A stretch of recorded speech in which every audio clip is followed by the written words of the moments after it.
नैसर्गिक आपत्ती असू दे, पंचनाम्याची ऍक्टिव्हिटी असू दे, कुठलाही कार्यक्रम आपण घेऊया, कुठल्याही योजनेची अंमलबजावणी घेऊया, केवळ एक अधिकारी किंवा एक कर्मचारी किंवा एक कार्यालय प्रमुख मेहनत घेऊन त्याला यश देऊ शकत नाही. हे सर्व सांघिक काम असतं आणि त्याच सांघिक जे काय आपण काम आपण आपल्या कार्यालयामध्ये करतो दैनंदिन स्वरूपात, त्याचंच हे रिफ्रेशर कोर्स आहे जे आपण फील्डमध्ये येऊन पुन्हा पुन्हा आपण त्याची उजळणी करणं आवश्यक असते आणि त्याच्यासाठीच आपल्या सुप्त गुणांना देखील वाव मिळावा, आपलं फिजिकल फिटनेस चांगला राहावा, आपलं शारीरिक आणि मानसिक संतुलन चांगल्या पद्धतीचं सुदृढ ठेवून अत्यंत प्रभावीपणे, सक्षमपणे, सांघिक स्वरूपात, कोलॅबरेटिव्हली, कलेक्टिव्हली काम करायला सहज शक्य व्हावं, याच्यासाठी हा एक निमित्त म्हणून हा आपण कार्यक्रम देखील आपण आयोजित केला जातो.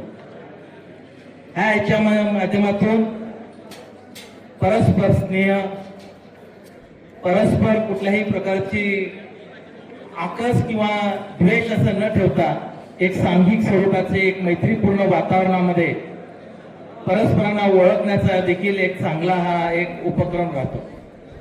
आणि या सगळ्या उद्दिष्टांनी आपण हा जो कार्यक्रम दरवर्षी जे घेत असतो आणि त्याच्यामध्ये आपण सर्वजण उत्स्फूर्तपणे सहभाग नोंदवता, हे अत्यंत कौतुकास्पद आणि खूप अभिमानास्पद आहे.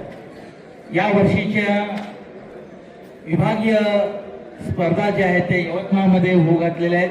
ते दिसत आहे. या उत्सवाला